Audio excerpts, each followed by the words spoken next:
Madeleine, tea. Let's see what happens.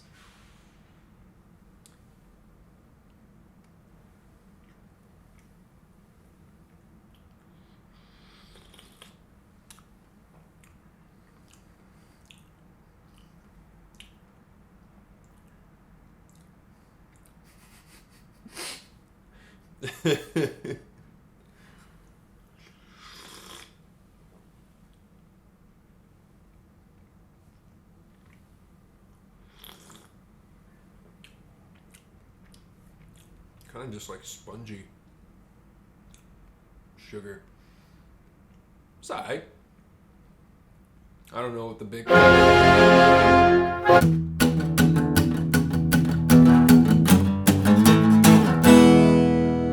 than food, man.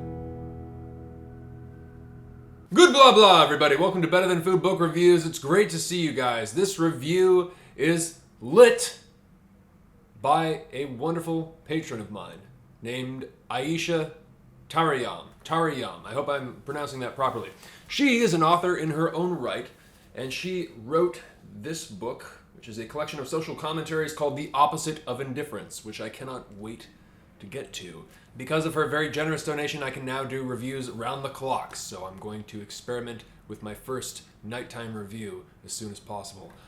Yes, it's been a busy month. Busy! Man, I need your advice. I would like your opinion on this project that I'm working on.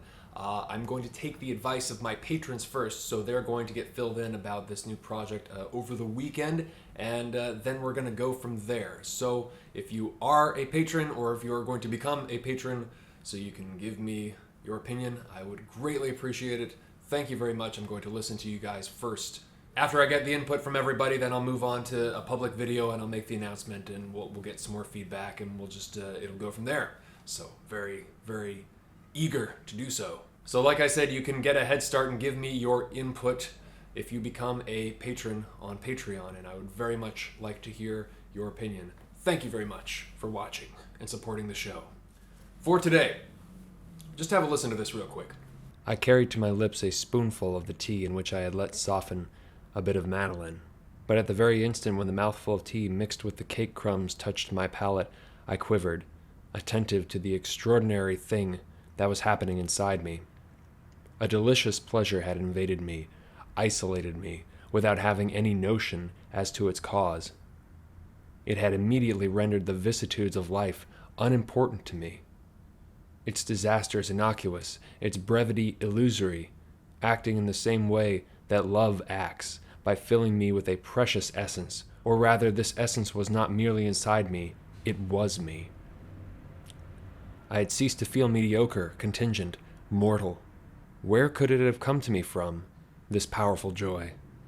I sensed that it was connected to the taste of the tea and the cake, but that it went infinitely beyond it.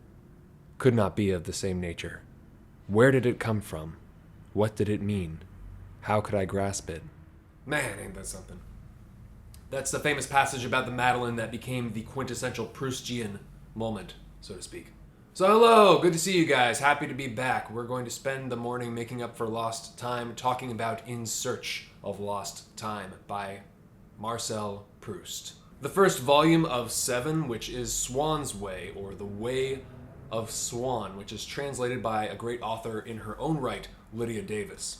Love, idealism, and memory are the themes of Proust's fiction. This is a book about a young French boy, very similar to Proust himself, and about his memories of his family, of his first loves, of his idealism, and of social hierarchies.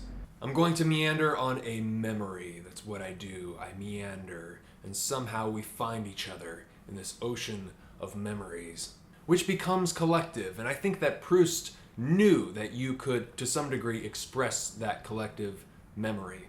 Or at least he knew that he was able to articulate his so well that they began to resemble or feel like your own. It gets pretty weird sometimes. You're like, man, that's so specific, and I felt something just like that. And then you wonder how many other people have felt something just like that. Doesn't, the material stuff is almost inconsequential, right? You know, like whether it's a cup of tea or it's a cup of coffee. Going Miami Vice on this one. Whether it's a cup of tea or a cup of coffee, I mean, it doesn't. You know, what evokes these certain emotions or moments that are impossible to describe, to articulate. You know, like that's the space. We all share that. We all have those moments. All of us, whether we're on the verge of sleep, which is often a position we find ourselves in Proust's novels. The beautiful descriptions of him just on the verge of sleep and dreaming of this woman, the woman of his dreams. You know, it's so beautiful, but we don't even have time to get into it. It's so expansive. But I love those passages. But we all share these moments. All of us, throughout our lives. And he is one of the only ones to really make a tremendous effort to articulate as best he can what's happening, you know, emotionally and internally. And yeah. Back to my meandering. When I was 20 or 21, I visited a French neighborhood in Montreal with my family. We had never been to Montreal, or even, I don't think we had been to like the East Coast during the winter, like to Toronto or Detroit or New York or any of that area. So we had no idea what was in store, which was like, you know, 6 feet of snow, and like you couldn't stand outside for more than like 10 minutes at a time without, you know, being in true danger of, you know, dying. So so we were like holed up, and I remember there was like a little French theater down the street. It only played French movies, and I didn't go to it because I was shy about making an attempt to speak languages I didn't speak fluently, and or maybe because, you know, if I stepped outside I would have been dead in 5 minutes. That was actually true too, you know. So it was definitely maybe one or the other. I remember visiting Quebec City and seeing these sheets of ice floating in the river next to these ships and castles, or these kind of like almost this kind of medieval looking architecture under all the snow. Very picturesque. Highly recommended. Incredible place. Didn't get to spend enough time there. So cold. God. I love LA. So we got stuck indoors, which actually turned out to be magnificent, and I just read half of Swann's Way in like maybe 2 nights, and so it was just pouring through these pages, and it was damn near it was like damn near impenetrable, you know, for me at that age. You know, I had read some. I think I was reading like some Nabokov and some Bolaño at the time, but I mean, it was really like Proust was tough. So it was tough for me, but there you know, there were moments I saw that the strong parts were really, really, really strong, and I always vowed to return to it one day. So here we are, 6 or 7 years later, and I've just read it again, much better this time, and I read it on a computer, so I was able to take notes, you know, and really, really soak it up, really take my time and get in there. And man, you know, yeah, the first time I went way too fast. You got to spend time with Proust. You know, this is one of 7. So, I mean, technically, I think they're all one big novel. It was supposed to be like the longest in history, I think, at one point. But I could be wrong about that. Anyways, I knew there was something in it that at first glance seemed impenetrable, but then it blooms. It blooms like a flower. Literally, there are like floral descriptions on like every other page, so... Swann's Way is very much about the interiority of the mind, and illogical yet cultivated poetic inner life.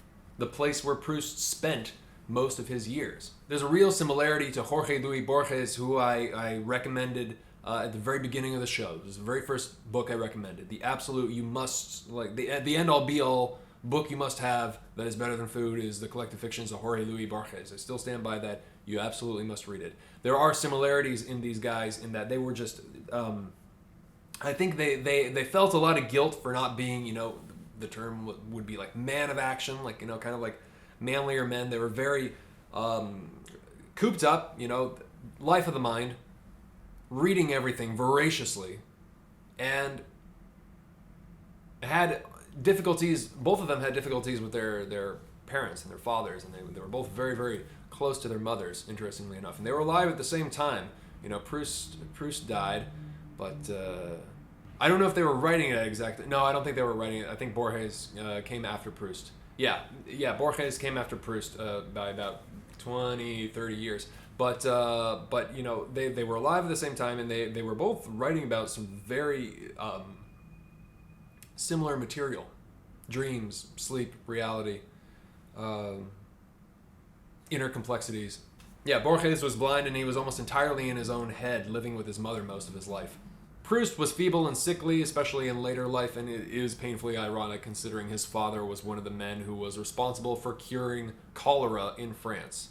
He had difficulty getting Swann's Way published, I've read, because of his reputation as a social climber, as a snob. André Gide famously said that was the biggest mistake of his life, was not publishing Swann's Way. I wasn't there, I don't know. Some of it seems to be true, but he seemed to have infiltrated this culture by becoming one of them, the bourgeoisie culture, the snob culture, which allowed him to expose the magnificent consequences of small acts of cruelty. I just want to make a note of this again. I know I'm all over the place here, but like Borges, he did have a difficult relationship with his father, which is something I've noticed about all great writers of the 20th century. All of them have difficult relationships with their dads. Yeah. And I've said it before, find me a really, truly amazing, great author who doesn't have daddy issues, Anyways. I always thought of this as the favorite book of the quintessential intellectual who resides in the countryside, sighing at the beauty of nature, scoffing at the dreadful habits of man, and reading poetry to himself at twilight.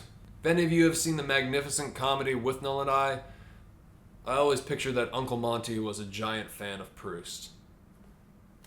Oh, Oxford!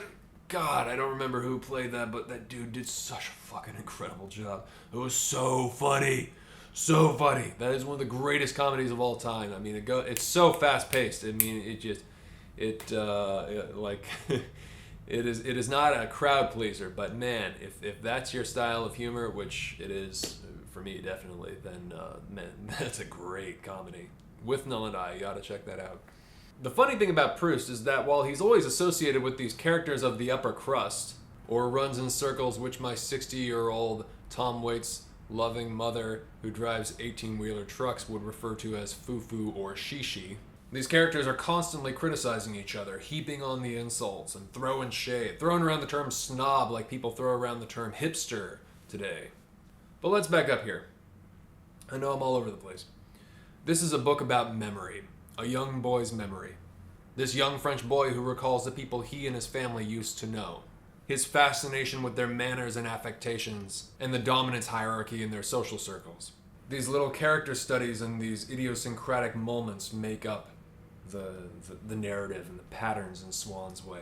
Which, to loosely summarize, I mean, this is a serious reduction, but really it's about falling in and out of love. You could say, well, that's no original story, and you'd be right, but that is essentially the story. He believes, as a lot of us do when we're young, or some of us just keep on believing, that the people at the top of the dominance hierarchy, whichever one it is, are somehow more interesting or less conceited, or in some way more impossibly perfect than us. It's about this boy's search for the ideal, in memory and in reality, the ideal.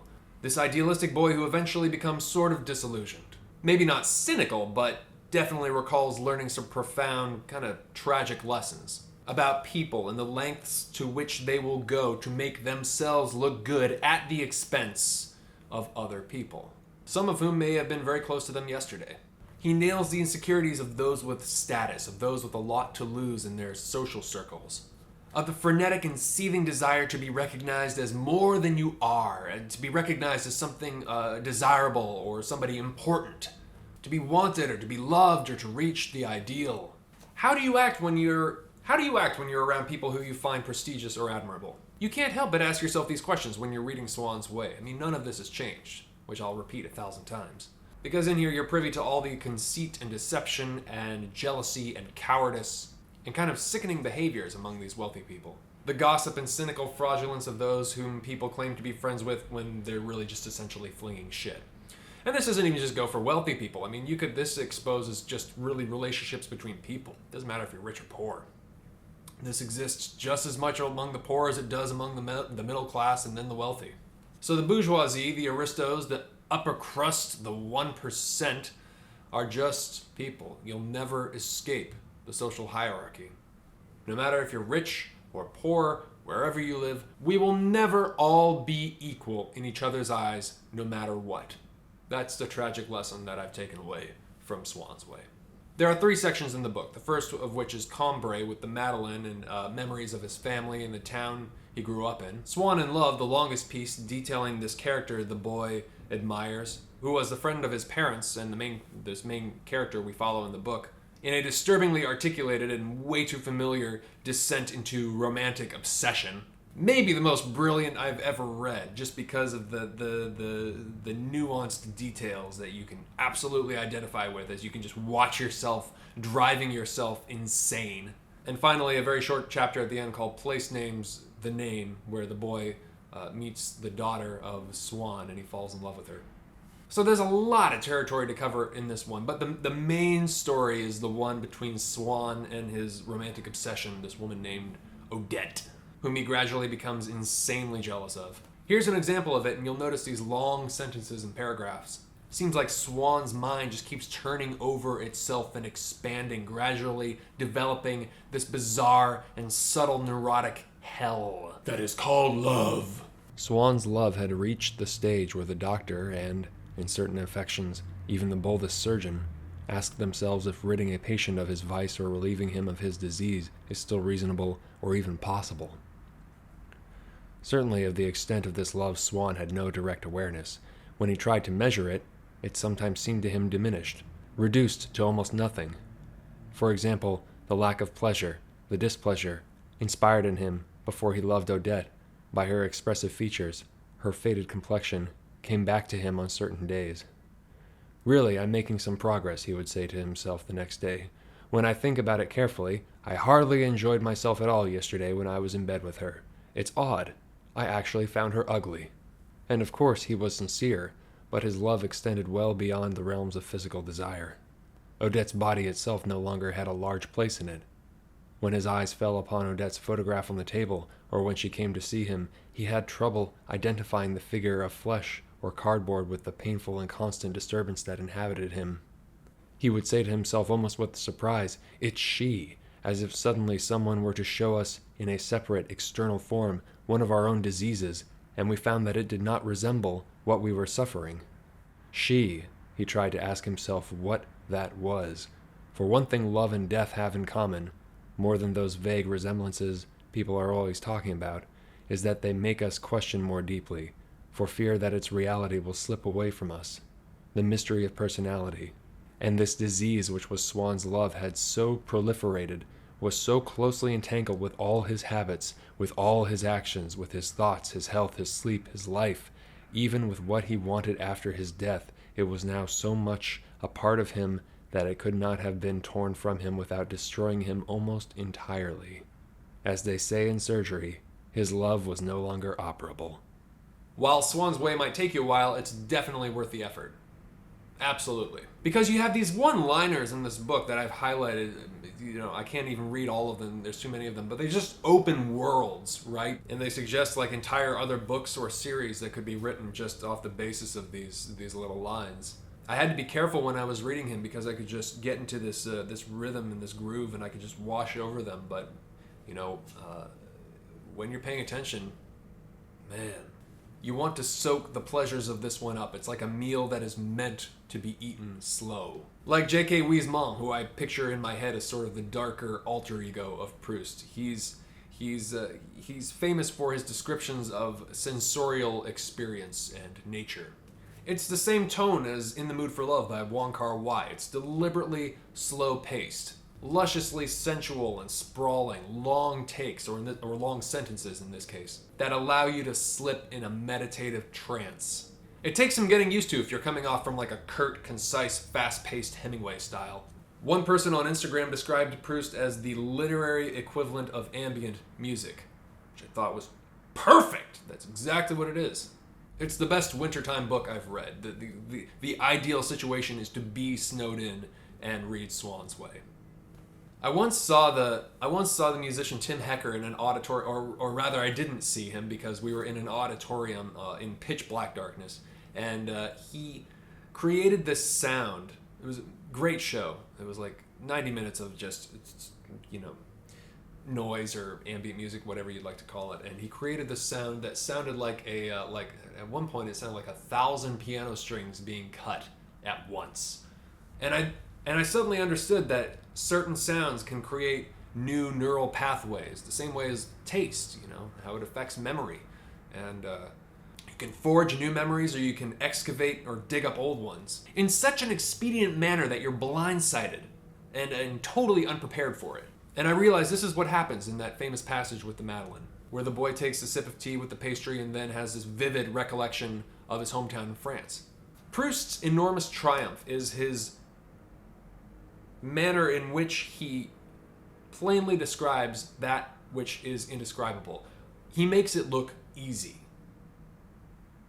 Nothing could be further from the truth, obviously. Just try it. You can have nothing in common with the man, and you can read it and be like, oh yeah, I felt that, And as far as I know, that is the ideal, that is the work of the writer. To put into words that which we previously thought could never, under any circumstances, be put into words. Yes, it's dandyish and it's effeminate and it's floral. There are literally, there's like descriptions of flowers and fauna on every other page.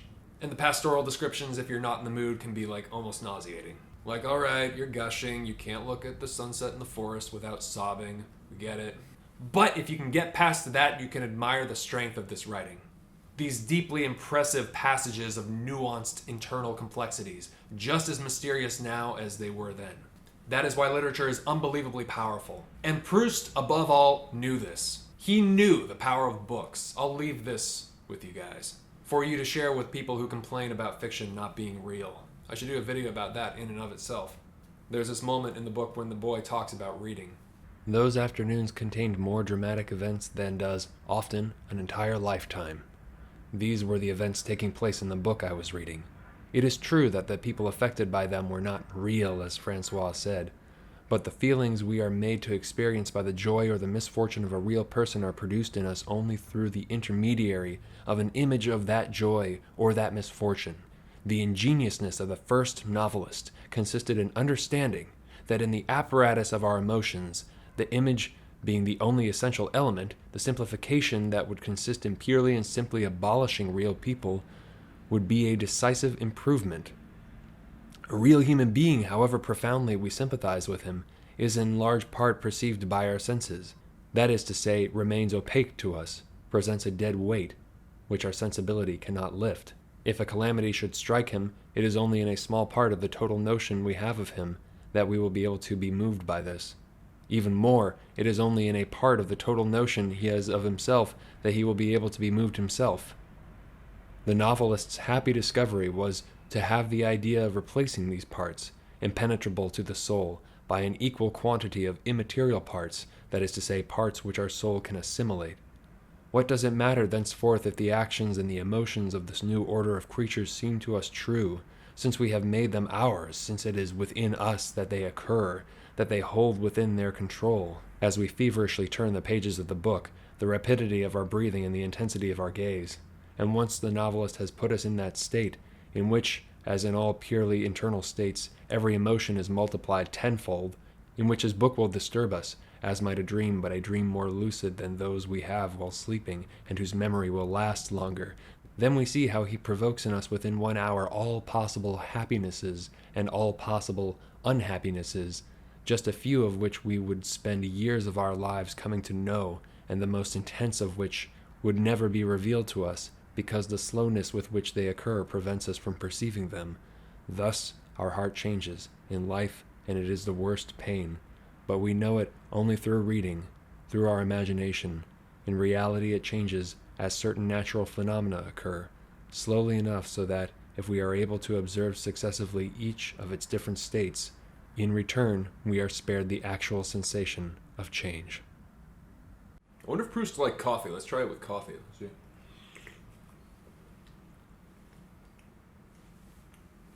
There we go. It's all coming back. Childhood, high school. That doesn't taste very good. When I lost my virginity, that doesn't taste very good either.